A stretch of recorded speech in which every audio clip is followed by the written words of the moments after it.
تو یارو اس میں کوئی تعجب کی بات ہے؟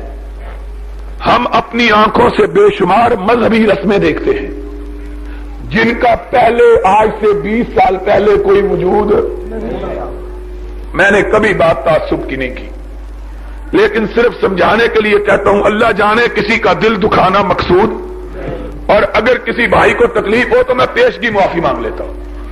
ہمارا کام دل دکھانا نہیں، بات سمجھانا ہے۔ آج سے 5-7 سال پہلے آذان سے پہلے درود کا رواج تھا۔ فاروق آباد کے نوجوان لوگ بھی اس بات کے گواہ ہیں کہ 5-7 سال پہلے درود کا رواج اذان سے پہلے نہیں تھا۔ تو یہ چیز 5-7 سال پرانی یہ اسلام کی ہو سکتی ہے؟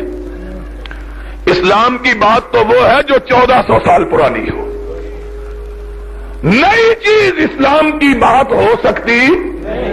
ایک جلوس نکالتے ہیں سال کے ساتھ۔ لاہور کے اندر میرے محلے میں چینیاں والی مسجد کے پاس ایک بزرگ رہتے ہیں جو اپنے نام کے ساتھ لکھتے ہیں بانی جلوس۔ کیا لکھتے ہیں؟ بانی جلوس۔ 20-25 سال پہلے اس جلوس کا کوئی وجود نہیں تھا۔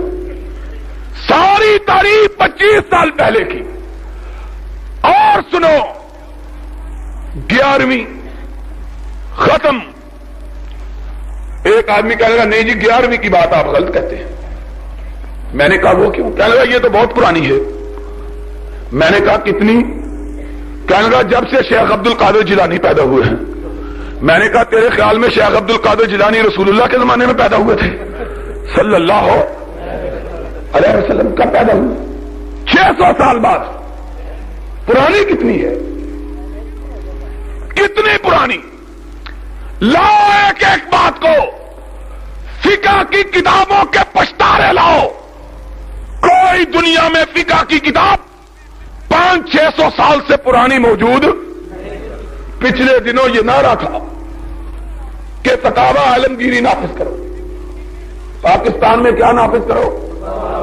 لاہور کے ایک مفتی صاحب بڑے قابل احترام ہیں، انہوں نے بھی کہا کہ پاکستان میں اسلامی نظام کے نافذ کرنے کے لیے فتاوی عالمگیری نافذ کیا جائے۔ فتاوی عالمگیری کب بنا ہے؟ اورنگزیب عالمگیر رحمت اللہ علیہ کے حکم پر ان کے زمانے میں۔ کتنے سال پہلے؟ 300 سال پہلے۔ 300 سال پہلے اس فتاوی عالمگیری کا کوئی وجود کائنات میں موجود نہیں تھا۔ یہ تھا تو بتلا دو۔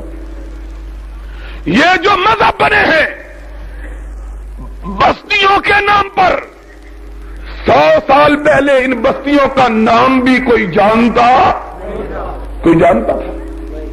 نام نہیں تھا۔ آؤ کعبے کے رب کی قسم ہے، اہل حدیث کا ایک مسئلہ لاؤ جو 1400 سال پرانا نہ ہو۔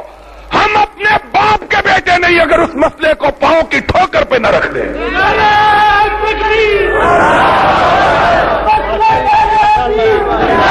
ایک مسئلہ اہل حدیث کا ایسا بیان کرو جو 14.25 جو رب العالمین نے جبریل امین کے ذریعے رحمت للعالمین پہ نازل کیا، اور جو رحمت للعالمین نے کائنات کے سامنے پیش کیا، دوسرے کسی مسئلے کو ہم مانتے ہی۔ پھر دیکھ لو مسئلہ کس کا پرانا،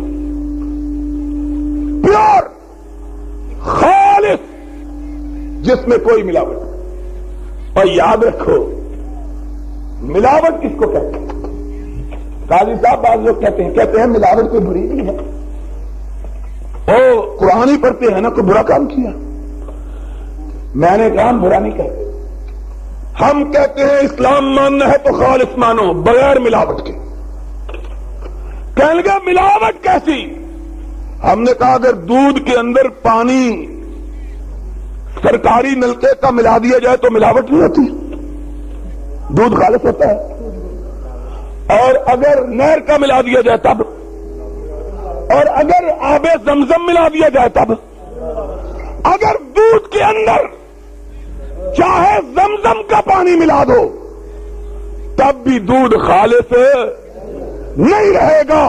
اگر اسلام کے اندر کسی نیک سے نیک آدمی کی بات بھی ملا دو اسلام خالص نہیں رہے گا۔ خالص اسلام صرف وہی ہے جو رب کے رسول نے صدیق و فاروق کو عطا کیا تھا، اور کوئی اسلام خالص باقی سب بناتے ہیں۔ اگر اہل حدیث بھی یہ کہے کہ ہمارے بزرگوں نے یہ کہا ہے نہ مانو، سمجھ لو کہ اس کے مذہب میں ملاوٹ آ گئی۔ اس اہل حدیث کی مانو جو یہ کہے قال اللہ و قال رسول اللہ، اللہ کی مانو یا رسول اللہ کی مانو۔ کیوں؟ اللہ کی بات غلط نہیں ہو سکتی اور رسول کی بات کا ذمہ عرش والے نے خود لے لیا ہے۔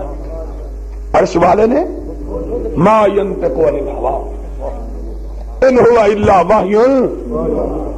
جاؤ دنیا والو کسی دوسرے کو کہو کہ وہ سینے پہ ہاتھ مار کے کہے کہ ہمارا ایک مسئلہ بھی ایسا نہیں جو قرآن و سنت کے خلاف نہ ہو۔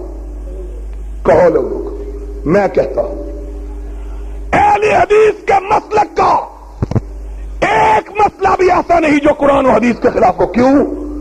اس لیے کہ ہم اس مسئلے کو مسئلہ ہی نہیں سمجھتے جو قرآن حدیث کے اندر موجود نہیں ہے۔ ہم اس کو مسئلہ ہی، جب بات اتنی کھری انشاءاللہ لوگ اس کو مانتے ہیں، مان رہے ہیں، مانیں گے۔